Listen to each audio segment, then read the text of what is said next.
तो जय हिंद मेरे प्यारे साथियों, मैं आपका भाई प्रदीप कुमार आप लोगों के लिए लाया हूं एक 12 क्लास का क्लास 12th का मैथ का मोस्ट इम्पोर्टेंट क्वेश्चन जो आपको ऑब्जेक्टिव में एग्ज़ाम में हमेशा ऑब्जेक्टिव में लगभग हर साल पूछता है।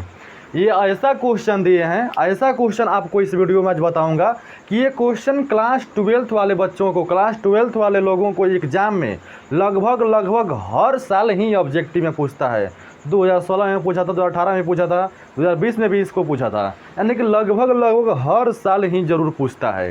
तो इसलिए ये वीडियो आपको देखना बहुत ही ज़रूरी है अगर क्लास आप 12th के बच्चे हैं तो चलिए बिना देर किए इस वीडियो को शुरू करते हैं। ध्यान से देखिएगा, 2 से 3 नंबर इसमें एकदम कंप्लीट, एकदम ट्रिक जैसा बताऊंगा आपको। ट्रिक देखते ही कहते ना कि देखते ही आपको क्वेश्चन कभी नहीं भूलेंगे, ये इसका आंसर कभी नहीं भूलिएगा, ट्रिक हमेशा आपको याद रहेगा। तो चलिए बिना देर किए वीडियो को शुरू करते हैं। अगर चैनल को सब्सक्राइब नहीं किए हैं तो चैनल को सब्सक्राइब कर लीजिए, क्योंकि आपके एग्ज़ाम तक एक से एक मोस्ट इम्पोर्टेंट क्वेश्चन को एक से एक तरीका से आपको बताया जाएगा।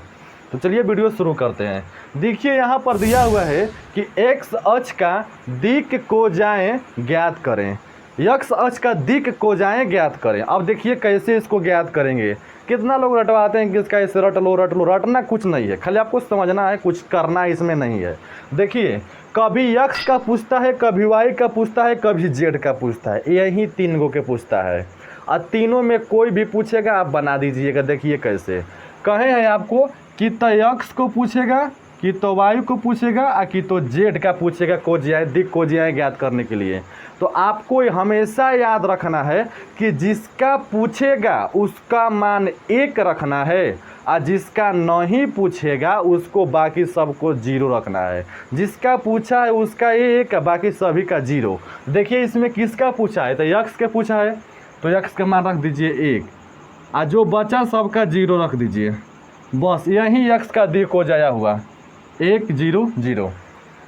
एक्स का दिक् हो जाए यही हो गया 1 0 0। अगर एक्स का न देकर यहाँ पर पूछ देगा वाई अक्ष का, कह देगा वाई अक्ष का दिक् हो जाए ज्ञात करें, तो एकदम वेरी सिंपल है। आपको क्या करना, जिसका पूछा है उसका मान 1 रखना है। वाई का पूछा है, वाई का मान 1 रखिए। अब जो बच गया सबका मान 0 रख दीजिए। यहाँ पर भी 0, यहाँ पर भी 0, तो यही इसका मान हो गया 0 1 0 जब वाई का पूछेगा तब। दोस्तों अगर इसी तरह जेड का पूछ देगा कि जेड अक्ष का दिक् को जाएं ज्ञात कीजिए, तो बस आपको कुछ नहीं करना है, जिसका पूछा है उसको 1 मानिए और बाकी सभी को 0।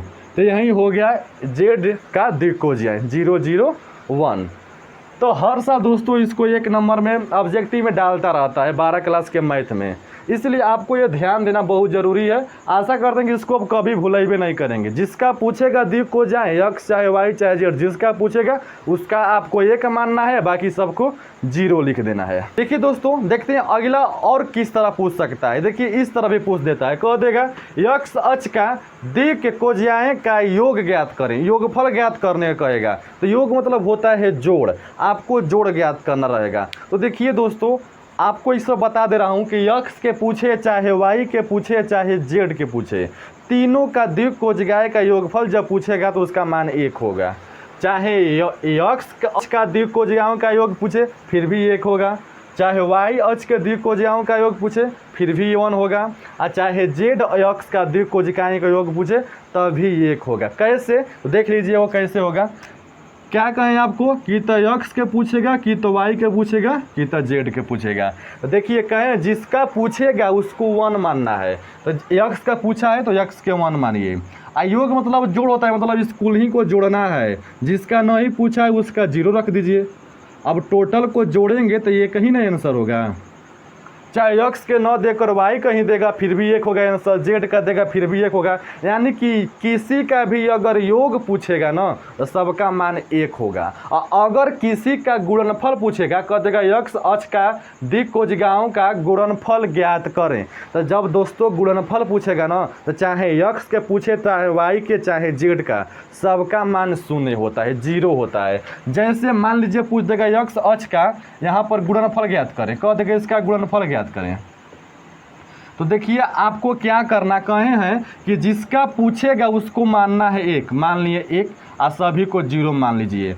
और गुणनफल मतलब क्या होता है, गुणा, यानी कि इन तीनों में गुणा कर दीजिए। कोई भी संख्या हो अगर शून्य से टकराएगी तो सभी को शून्य कर देगा।